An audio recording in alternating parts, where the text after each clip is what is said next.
Hello and welcome to the Soul Ashraya podcast. We are your hosts. I am Jake E. Jammy Pants, and I am joined with Balaram Shakti Das. And we are devoted to bringing you ancient wisdom for the modern day. Join us. I don't get a silly nickname. What's up with that? Join us as we read the Krishna book by His Divine Grace, Srila Prabhupada, and let us share with you the wonderful shelter or ashraya of our dear Lord Krishna. Please join us in the sublime process of transforming our consciousness by hearing and discussing spiritual concepts. I had to throw that in. Just kind of change it up a little. Is that what your kids call you?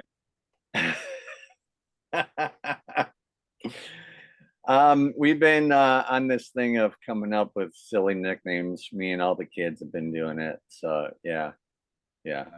So I was like, oh, what would I be? Jakey Jammy Pants. We got Danny. It was like it started off with Danny. It was like Danny Peanut Butter Pants because he got peanut butter on his pants. So we're like, hey, Danny Peanut Butter Pants, and it just went from there. Now they all have nicknames. So part of the joys of parenthood, coming up with awesome names, making memories. We're just making memories. That's what parenthood is all about. It's making memories. So yes. So I just wanted to interject this real quick. Is that we are going to be hopefully starting the 7th chapter of the Krishna book today, which is going to be another amazing chapter, I'm sure. And we are joined by, of course, a very special guest who can chime in at any point if she would like to. Yes. And we do appreciate our guests. And if you ever want to join us live, we put out a thing in our WhatsApp group where we have a group on WhatsApp and you can join that. Thank you for watching us. And, please like our videos and stuff. We're very lo-fi production right now, but we're working on it. And we're hopefully gonna start elevating things.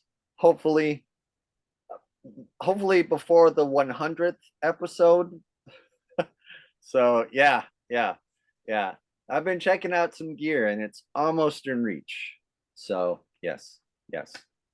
So Balaram, where are you in the world today, my truck driving friend? Yes. We're just outside of Las Cruces, New Mexico. Oh, wow.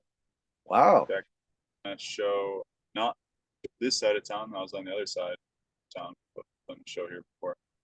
Nice. I'm on my way down to somewhere around Laredo, Texas, like southern Texas. Oh, long ways to go. Yeah. Texas. Well, I'm in New Mexico, but I'll be in Texas. Nice. Excellent. Well, we're all joining up from all different places in the country. But, even though we are separated by time and space, we are united in the spirit, and nothing unites devotees more than saying our prayers. So let's say our prayers and we will get right into the text. I really feel like the ringleader. I feel like a leader today. I don't know what's going on, but let's do it. Balaram, would you honor us with reading the prayers? Yeah, you pull them up. I'll guess we'll just go ahead and get started. Unless our guest wants to.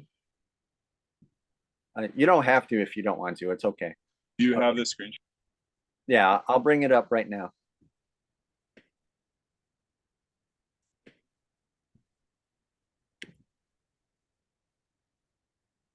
Oh, yes. Oh, You know, here we go. I'm going to make it very large so everybody can see. And we'll get right in.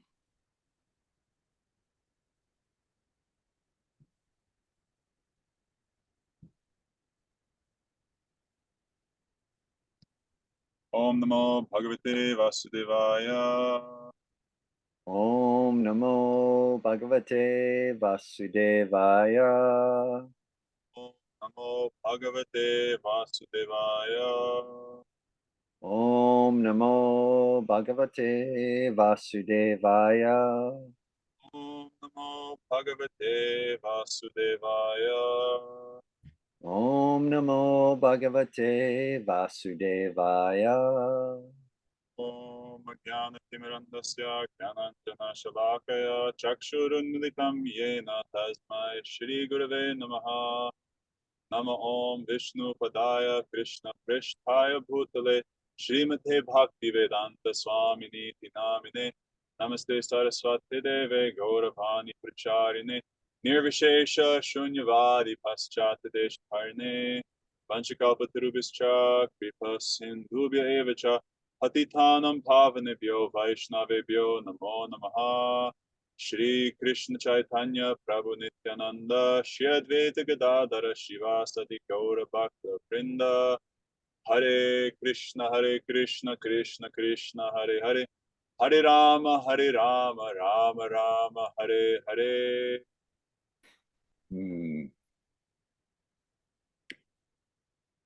So good. I have that. I don't know if you've heard it. I think last year they came out with the like a remastered George Harrison album, and it's got that song "Awaiting for You All" on it. That's like purely about chanting the holy names, like by chanting the holy names and you'll be free. Like this was on album, Right. like you know. I mean, anyway, I have that song like just stuck in my mind. From the moment I heard that song, I heard it and I was like, oh, I can play that. That's like really super easy. It's like, anyway, I don't have my guitar, but I was like, and it just super easy songs just get stuck in your head so nicely, and that's like just like that nice little like mantra just to have in your mind the whole day as you're going through your day, and it's amazing because that little catchy little song just never gets old, it's amazing. I don't know if you've heard it. Have you heard it? Yeah, I don't know about the remastered version, but yeah. Well, there's a demo version, and it's the demo version that I think is the best. Just stripped down guitar and a drum set and maybe a bass, and that was it, just to get the idea down on tape. And like the real version of it is a bit too much, I think, overproduced.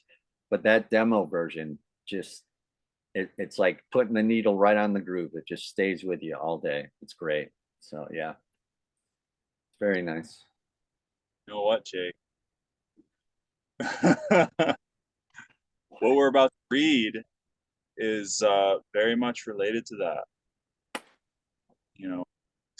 What we're ultimately what we're going for in spiritual life is absorption, right? We're trying to absorb our consciousness, and as we were discussing a bit dramatically in the last episode, how distraction leads to insanity, and that's really like hopping the needle off the groove, right? And so having like songs, having culture, Jake, that's what is absorbing our consciousness. What we're about to read, let's read the first two paragraphs, because it's talking about hearing the stories pastimes, as Prabhupada translates it, which is the Leelas of Krishna, and how that delivers the mind, right? So just having these grooves of transcendence, of beauty, of truth, right? Of God, of divinity, like that's going to give us, yeah, that very, very deep. It goes as deep as you're willing to take it, right? Groove, like it's said in the Gita. You know, the is the full analogy given anyway? Like the sharks in the ocean, you know, they're deep in the ocean. They're not disturbed by the rivers. Anyway, Krishna gives the analogy of like rivers flowing into the ocean. Samudram apa, yeah, like the waters flowing into the ocean constantly, but the ocean isn't disturbed by that. Whereas if you're superficial in your consciousness, all of those rivers, you know, they're gonna. So that's our mind, you know, and we were talking last week about different entities, you know, or however you want to chalk that up. Fact remains that our mind is constantly telling us different scripts to follow. I mean, we were talking before the show, just like how dark that can get. You know, very destructive. At first, it's just like you're trying to control the script of life, right? And it's like, I can't have it go that way. And then the more that you fall into that track, that dis-tract, if you will, it will lead to a place of darkness where you're just destroying everything around you. Everything gets destroyed, you know. So it's like, not everything. I'm being dramatic, you know. It like there's always grace there, but you're not able to see that. You're not aware that you're not, you know, not aware. So the first benediction or beauty of Krishna consciousness is that it removes those conditions. It removes those distracting tracks of the mind, of these other stories, these other scripts, these other narratives to pay attention to. Right. And that's straight out of the words of Lord Chaitanya, Cheto Dharpa in the margin, Bhava Maha Davagni Nirvapan, saying when you chant the holy name, this is the first thing that happens, is these other scripts just get wiped away. And then he goes further in that verse, you know, he's a lot of layers of purification and beauty arise in the soul from the Supreme. It's a ever expanding moon ray. There's like an ocean of mercy, the nectar at every step. It's giving life to the jiva. You know, it's enlivening us, inspiring us, enlightening us. You know, pure knowledge and bliss. Like such is the holy name of God. You know, and this Krishna book is non-different from the holy name of God. These are the stories of the personality of Godhead. So it's non-different from the name. So when we read these stories, as the first paragraph is going to say, Janma Karma Chame Divyam, we're associating with Divya, with the divine. And just by understanding how the divine works, totally liberated from the material condition. You know, so immediately these very disturbing and destructive tracks of the mind, you know, it's like you still have to choose to take shelter of the holy name. It's not like the holy name is going to get rid of those for you. Can, but you have free will if you want to. Again, distraction is the root of all of the nam-aparats. The offenses to the holy name come from distraction, right? So if you're chanting but in a distracted mind, it's not going to have potency. It's not going to have practically any potency, right?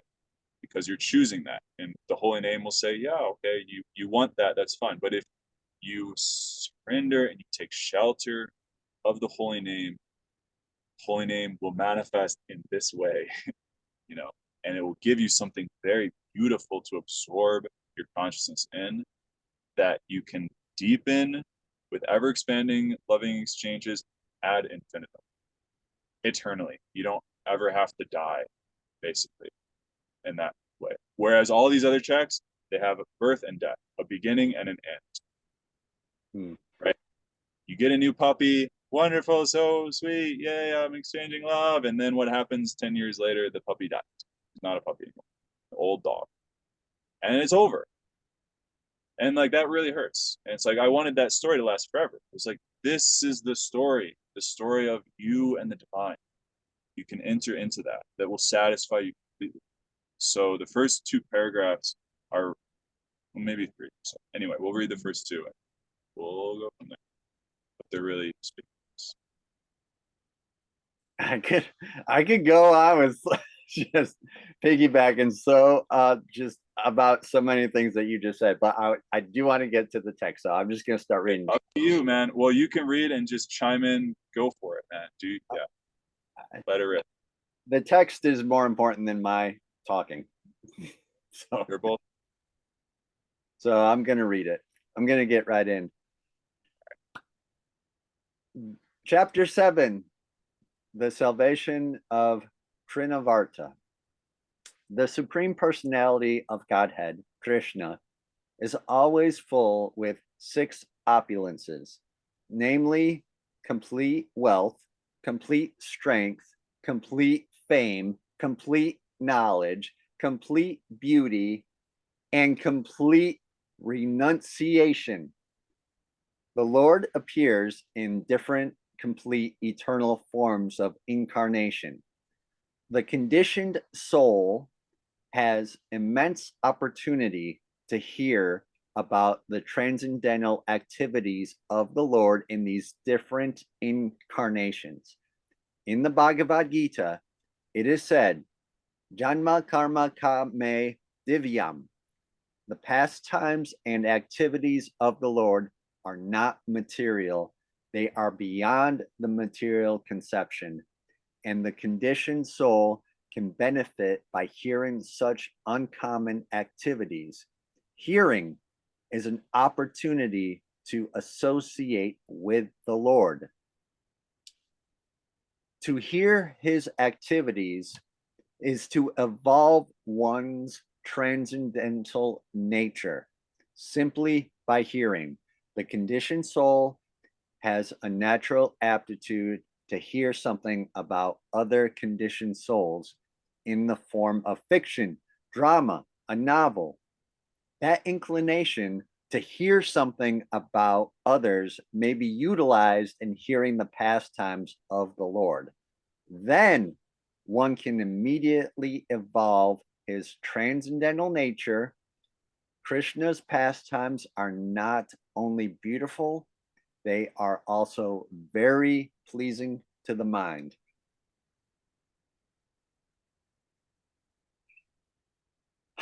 So good. If someone takes advantage of hearing the pastimes of the Lord, the material contamination of dust accumulated in the heart due to long association with material nature can be immediately cleansed. Lord Chaitanya also instructed that simply by hearing the transcendental name of Lord Krishna, one can cleanse the heart of all material contamination. There are different processes for self-realization, but this process of devotional service, of which hearing is the most important function, when adopted by any conditioned soul, will automatically cleanse him of the material contamination and enable him to realize his real constitutional position. Conditional life is due to this contamination only, and as soon as it is cleared off, then naturally the dormant function of the living entity rendering service to the Lord awakens. By developing his eternal relationship with the Supreme Lord, one becomes eligible to create friendship with the devotees. Maharaj Parikshit recommended from practical experience that everyone try to hear about the transcendental pastimes of the Lord.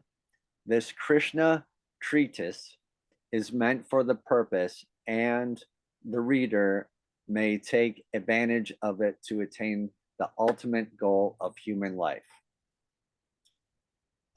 Should I do one more? No, Okay. pause there. Okay, that's a good place. I agree. So, yeah, isn't that into that first paragraph, the inclination to hear something about others, right? We have a natural aptitude to hear something about other conditioned souls. And it was like what you're saying with George Harrison's song, right? We have an aptitude to listen to music, you know, and that same and we have an aptitude to get songs stuck in our head, right?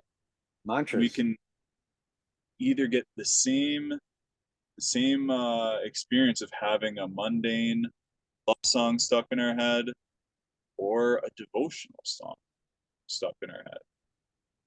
Or you could get row, row, row, row, row, row.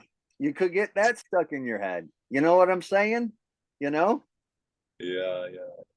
You know, I mean, these are all mantras, you know, whether we admit it or not, that's what they are. If your mind is constantly, mantra means mind, of the mind. If your mind is going in circles with garbage, what do you think is going to happen? What are you thinking about? What's going to come out of your mouth? What's, you know, even if it's like thinking, as great as romantic love is, and you know, we all know it's great, those feelings are so temporary, so temporary. This is going to kind of work into your puppy dog analogy, which I really liked. By developing his eternal relationship, his or her eternal relationship, I you know, just making that clear, you know, people, your personal people, male, female, all in between. Okay. So by developing this eternal relationship with the Supreme Lord, we're developing a relationship. I was given the suggestion by a great devotee that I should develop my relationship with Lord Narasimha, that I should develop my relationship with Hanuman, that I should develop my relationship with all these different parts of the Lord, all these different deities, all these different forms of the Lord. Develop, because they all, it's endless. It's literally endless. The relationships that we have as humans are going to come to an end. If you've been married for 50 years, guess what? One of you is going to pass on before the next. That's like statistically how it happens. And unless there's a case of like a fatal event where you both go at the same time, like, you know, like you drive your Cadillac off a cliff or something, you know. But statistically, couples die at different places. Okay. But that marriage could have been the best marriage ever. It could have been wonderful. We love each other so much. One of you is going to pass away. What's the other one going to do? With this relationship, it never passes away. It just continues on into different things. I mean, I'm preaching to the choir here. I'm literally talking to myself because, you know, events that have happened in my life very recently, you know, romantic relationships, marriages are awesome, but they don't always last, especially in the modern world for many different reasons. Your relationship to the Supreme Personality is going to be eternal. And it will quench your thirst. Well, I'll add on to that because the rest of the sentence is saying something else there. But you picked out a great one. By developing his eternal relationship with the Supreme Lord, one becomes eligible to create friendship with the devotees. What a statement, an interesting statement, man. That when we have that in place, then we can form relationships with other souls that do last, that are substantive. Relationship with or friendship with the devotees means substantive relationships. Whereas if we don't come, this is anyway one thing that I'm taking.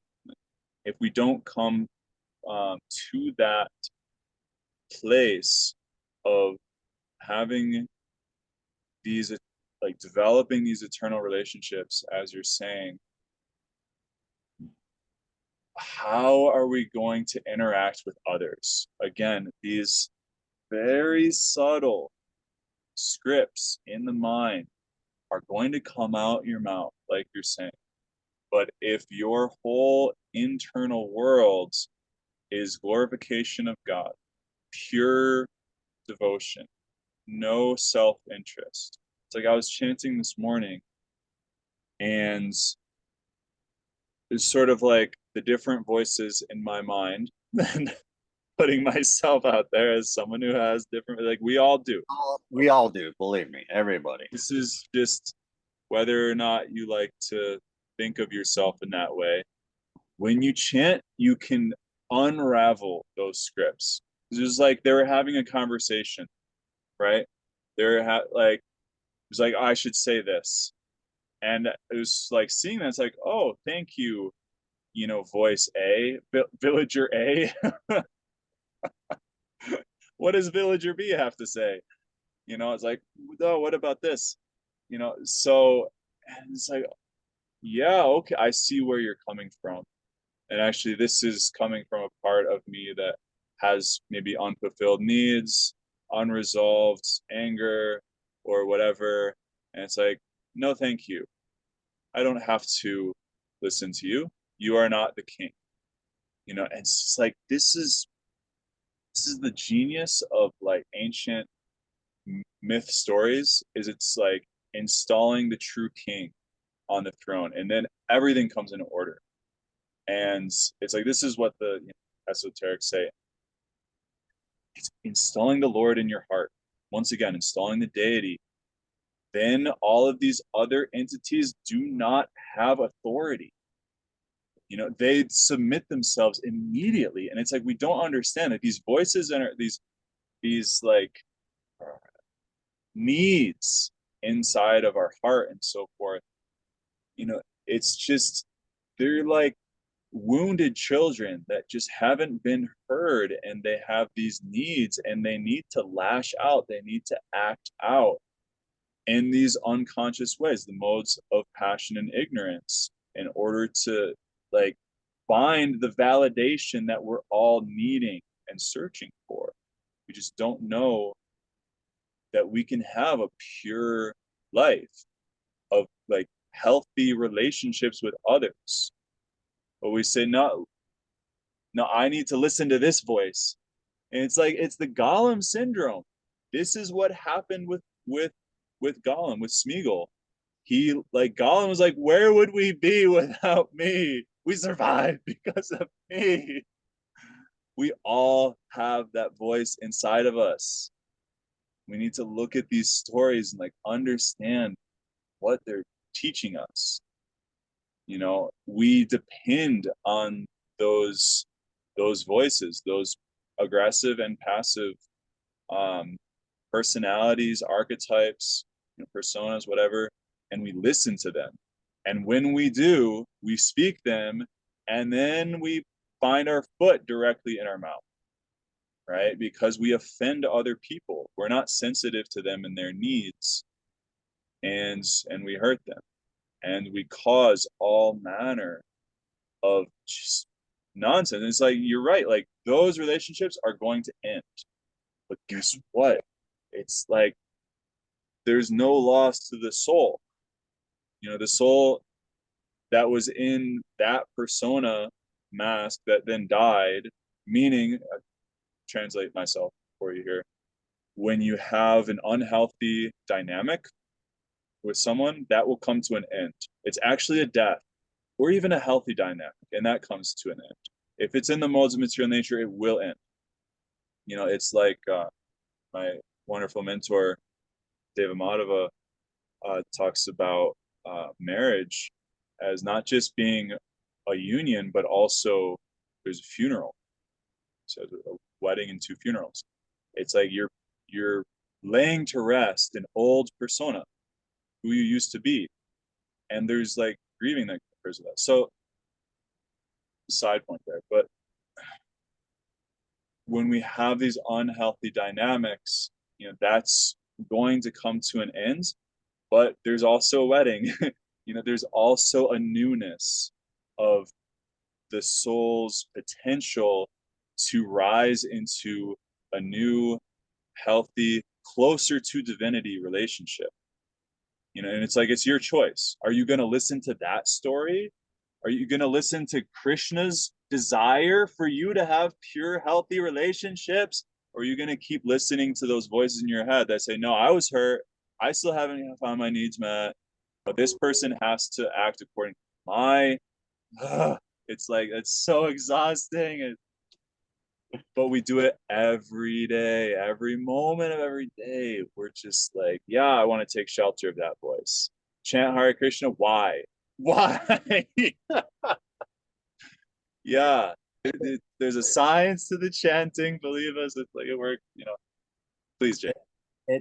There is something to chanting that is just calms the mind. Okay, we silence all these voices, and we're talking to people so you can understand what we are saying to somebody out there in the audience around the world somewhere. We're trying to explain that, okay, let's say you're a dude and you hear like your grandfather's voice or your dad's voice in the back of your mind saying, you really could be, you could do better. Maybe it's from some memory, something he said to you, but you hear that voice all the time, and many things that he had said to you, by chanting the holy names, we are replacing those voices with pure mantra, with pure holy name power. That's what we're replacing it with, and that calms the mind. And You're telling you, affirming spiritual identity. It's a name. things happen. Things will just begin to happen in your life when just by chanting. I'm not going to go crazy with the number of rounds that you chant. We're not going to get into that. But by just sitting down and taking 5 minutes out of your day and saying, I'm going to turn everything off and I'm going to concentrate for this exact 5 minutes. If you got to set a timer, I don't care what you have to do, but just take 5 minutes and just chant, and maybe have like a little picture of Krishna, and that alone will help. And then from there, just work up a little every day, but there's some days where I simply can't chant more than 2 rounds. There's just too much going on. I try to get my rounds in, but there's also something to consistency, and there's also something about listening to spiritual music, listening to kirtan, listening to like a good song from like a good band that is like a Christian conscious band. There's plenty of them out there. I'm not going to name names. Shelter. Anyway,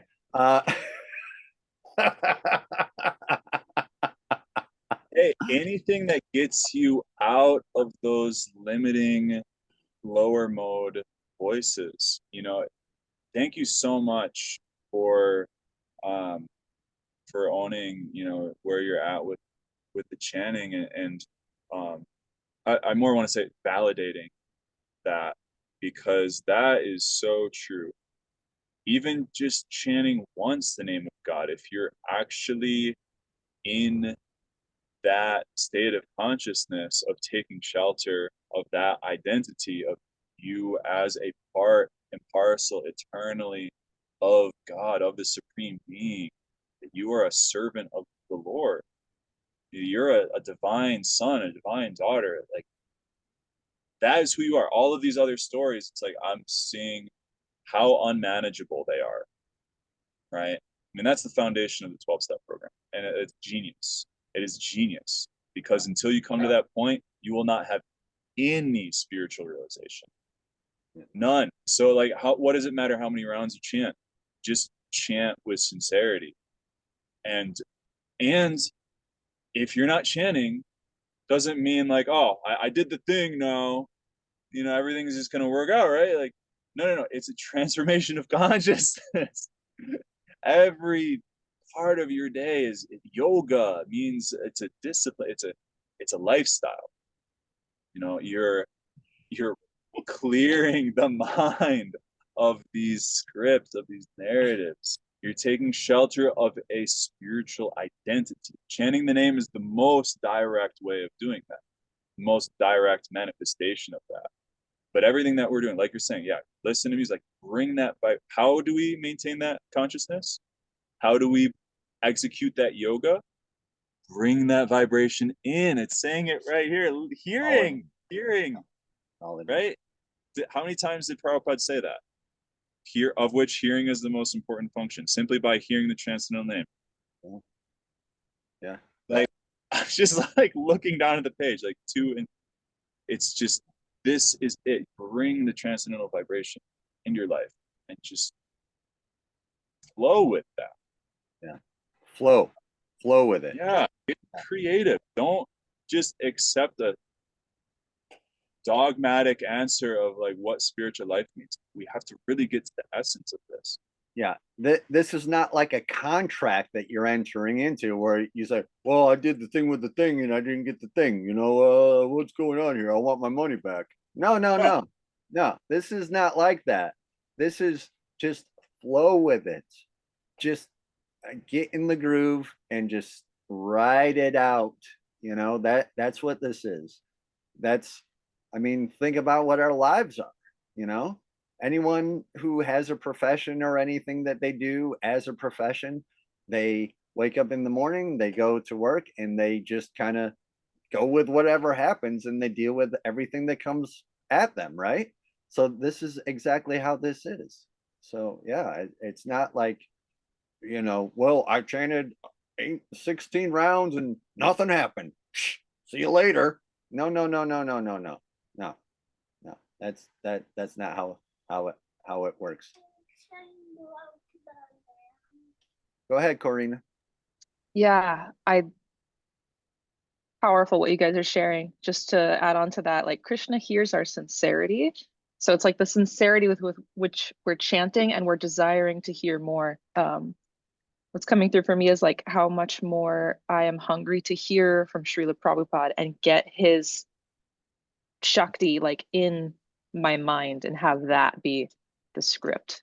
And just associating hearing from our gurus, like let that be the story that's playing. Because yeah, these unconscious things, like sometimes we don't even catch them until they're out. And it, you know, it's just embarrassing. So all the more reason to associate and to hear submissively first so that we can get reprogrammed and just associated with the truth.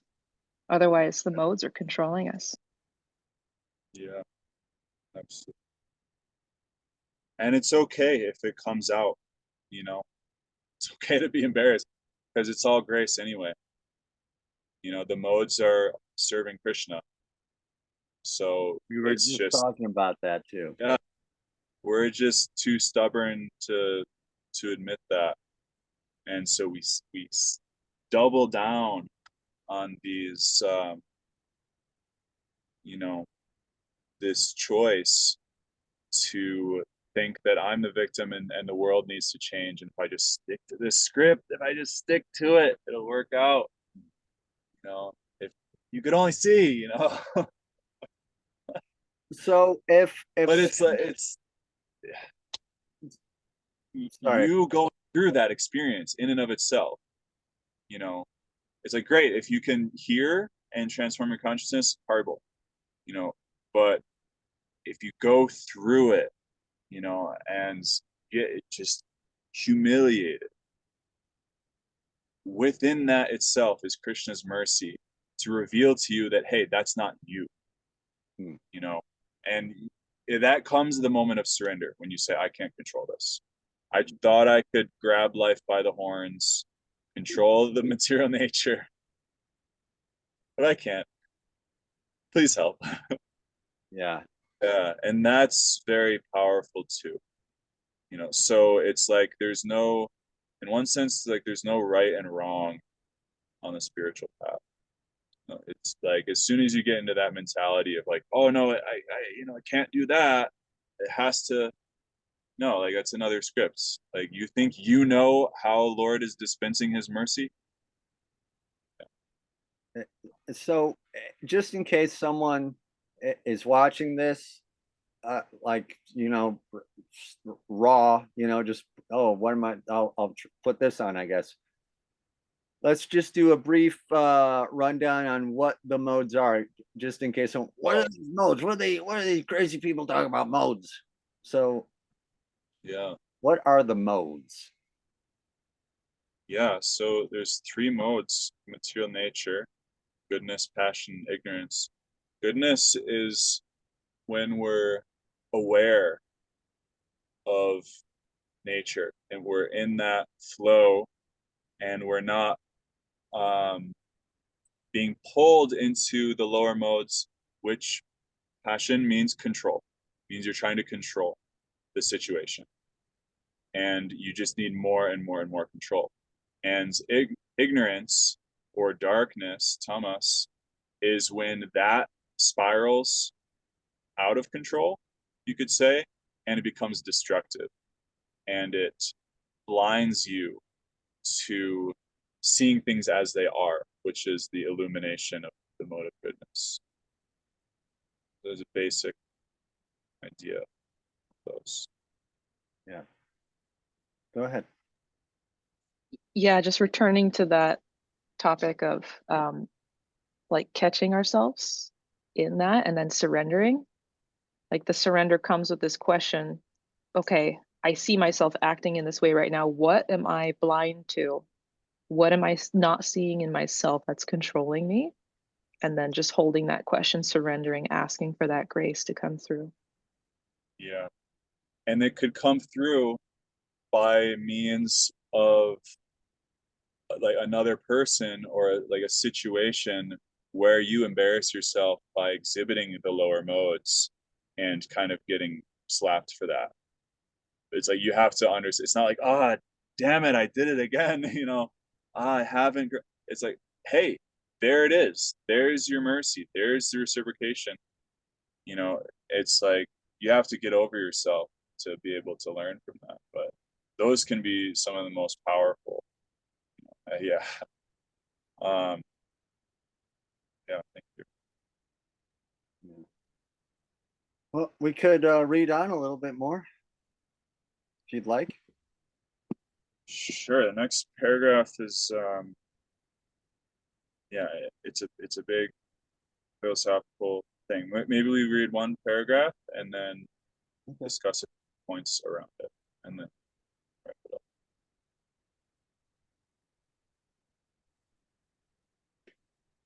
Okay, maybe I can read. Yeah, let me bring it up here real quick. Okay. Oh, it's giant on the screen. Sorry about that. Okay, that should be good. Okay.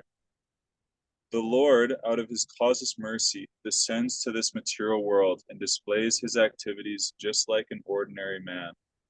Unfortunately, the impersonalists or the atheistic class of men consider Krishna to be an ordinary man like themselves, and so they deride him.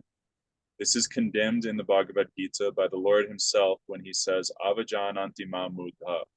The mudhas, or rascals, take Krishna to be an ordinary man or a slightly more powerful man. Out of their great misfortune, they cannot accept him as the Supreme Personality of Godhead. Sometimes such unfortunate persons misrepresent themselves as incarnations of Krishna without referring to the authorized scriptures. Okay, take that down the screen share. The next paragraph will enter into the actual story of the chapter. Okay. Which takes time. Okay. So, yeah, so this is quite a deep theological concept here, that the Lord actually appears, and every bona fide religion, I think, accepts this. You know, like I was listening to Richard Rohr last night, I think it was, and he's talking about the Christ. And you know, someone asked him the question, you know, what about that one verse, you know, I am the way, the truth, and the life. No one comes to the Father except through me. Like, how do we understand that? And he just breaks it down so wonderfully, as he does, that the Gospel of John is, if you really study it, it's not focused so much on Jesus, the person, but on Christ, the principle. You know, in the beginning was the Word, and the Word was with God, and the Word was God. You know, the logos. This is like the talking about the structure of the universe here, and the pattern of nature, which is to die to these temporal stories and be reborn as something closer to God, and that very principle incarnates personally, actually becomes, you know, human, and reveals to us that we are parts and parcels of divinity. We are fully human and fully divine. It is a choice to act otherwise. And so the Christ, or Guru, calls us to that pure life. And so how that occurs is incarnations, or avatars. You know, so there are different avatars of divinity, and the essence of them is Krishna. You could say the essence of all avatars is Krishna, because Krishna is the most personal avatar, is the most personal incarnation of divinity. And our identity as unlimited, loving, spiritual beings reaches the zenith of its potential in relationship with Krishna, with the personality of Krishna. And that will be very beautifully rendered in the rest of this book. But the mudhas, mudha means rascal, which is a kind of archaic word, I think, for us. We don't use it in that sense, but you know, someone who's miscreant, or also a bit archaic, sorry, is the fool.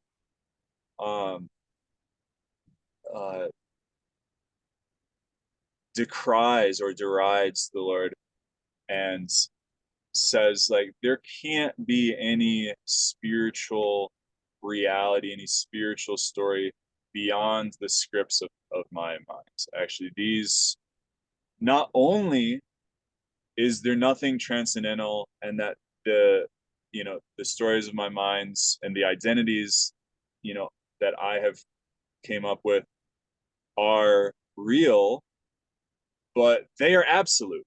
That this Krishna personality, that's me. You know, I am the absolute personality. This is how dark it can get if we let these parts of our mind run the show. They will convince ourselves and they will try to convince others that they are the supreme personality. I can't even fathom that. My mind can't even go there. Right? It's Deep, it's dark. That's dark stuff. yeah. It's like, well, I guess to me, yes, it is dark, but it is also completely ridiculous. It's like you're missing something to think that way. Something is missing. Something is wrong. Something is twisted. Like something's out of place. Something's not right with this picture. Yeah. To think like that, it's just, like that's where the mode of ignorance will take you. I mean, where else could it go? It's like if you take shelter of these dark identities, it's you're identifying with your mind, with something insatiable, trying to control the material energy, and you come to this point where the only way out, the only redemption, is for you to fully take shelter of the delusion that you are the supreme controller, even in the face of not being able to control anything. You say, I am the supreme controller. I must be. Otherwise, I'd be crazy, and I can't be crazy because that would be very embarrassing. Every time you say that, I'm cringing. Just saying it, it makes me like, oh, just to think that, it's like, ooh, strange. That's utterly misfortunate. Yeah. Karina, did you want to say something? I was trying to give you the. I was just gonna volunteer to read next if you're gonna keep going. Oh, we are out of time. We are. We technically we have like 5 minutes, but. Oh really? Yeah. Oh, we started. Yeah. We did. Yeah. At 08. So. Well, if we start, we'll be leaving a cliffhanger. Yeah, we could do a Dig's clip. like, oh, we can do that. We'll get more viewers. I'd love to hear Karina read, actually. Okay, yeah. I think this would be literally like one of the first times we've actually let someone else read. Well, I guess we let Raj read, but no, we've had. Oh, I guess we have. Let's read a little more. Let's do the cliffhanger thing, and then we'll jet. Oh wow, that's a. Hare Krishna. Go one up. We No, missed it's that one. It's one up. Oh. It's the paragraph right above that, Prabhu. Oh, is it? Oh, I'm so sorry. Yeah. I thought it was like that big, huge paragraph, and I was like, oh boy. Haribo. When Krishna grew up a little more, he began to turn himself backside up. He did not merely lie down on his back. And another function was observed by Yashoda and Nanda Maharaj, Krishna's first birthday. They arranged for Krishna's birthday ceremony, which is still observed by all followers of the Vedic principles. Krishna's birthday ceremony is observed in India by all Hindus, irrespective of different sectarian views. All the cowherd men and women were invited to participate in the jubilant celebration. A nice band played, and the assembled people enjoyed it. All the learned brahmanas were invited, and they chanted Vedic hymns for the good fortune of Krishna. During the chanting of the Vedic hymns and the playing of the bands, Krishna was bathed by Mother Yashoda. This bathing ceremony is technically called Abhishek, and even today this is observed in all the temples of Vrindavan on Janmashtami Day, or the birthday anniversary of Lord Krishna. Jai. Jai. Krishna Janmashtami. Yeah. We might also, Jai, because we might have a new reader permanently. Nobody wants to hear me read. They want to hear nice reading, and that was nice reading. Thank you so much. I'm happy to take turns. Yes. Yes. Yeah. So that's not that much of a cliffhanger, but that's a very good place to pause until our next episode. I feel like we have covered an insane amount of concepts in this episode, like actually really heavy spiritual food for thought for people in this episode, because whenever you're talking about the eternal versus the things that are not eternal, it really makes you think. It really puts things in perspective when you talk about things like that, when you really vocalize the fact that nothing lasts forever except the supreme personality of Godhead. You know, Of whom we are all parts and parcels. And just to make that extra clear, we have eternal relationships with all souls. Where Jake's like, no, only God. You can't love God without loving your neighbor. The two things are the same thing. The same thing. It's like yeah. you can approach it from either direction, though. You know, you can either like approach it from the very personal relationship with God or the very universal. You know, it's the same thing. You know, if you fall in love with God, you'll naturally fall in love with all of his parts because they are his parts. You know, and if you fall in love with his part, if you really want to make that last, you will fall in love with him.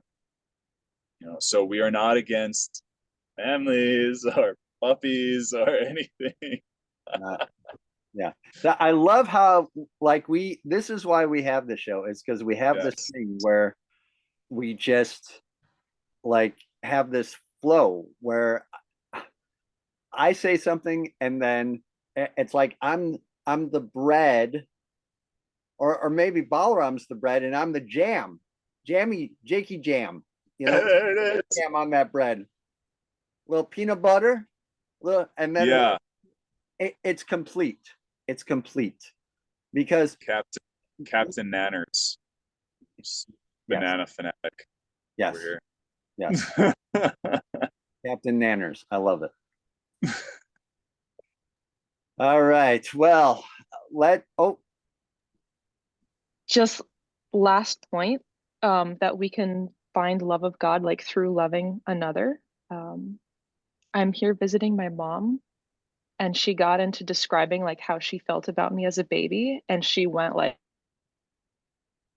full blown bhakti tears, and I caught her and I was like, I just realized this, like that is an entry point to experiencing divine rasa, and that exhibition of emotion was divine. And I pointed that out to her and she was like, oh my gosh, I never saw it like that, but I feel that divine connection there. So that's one example.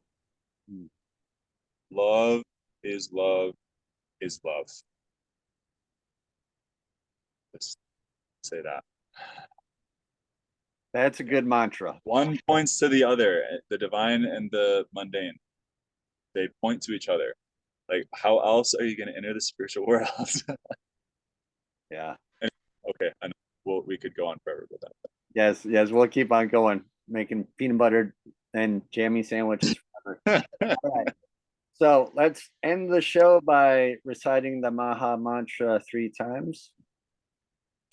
Hare Krishna, Krishna Krishna, Hare Hare, Hare Rama, Rama Rama, Hare Hare, Hare Krishna, Krishna Krishna, Hare Hare, Hare Rama, Rama Rama, Hare Hare, Hare Krishna, Krishna Krishna, Hare Hare, Hare Rama, Rama Rama, Hare Hare.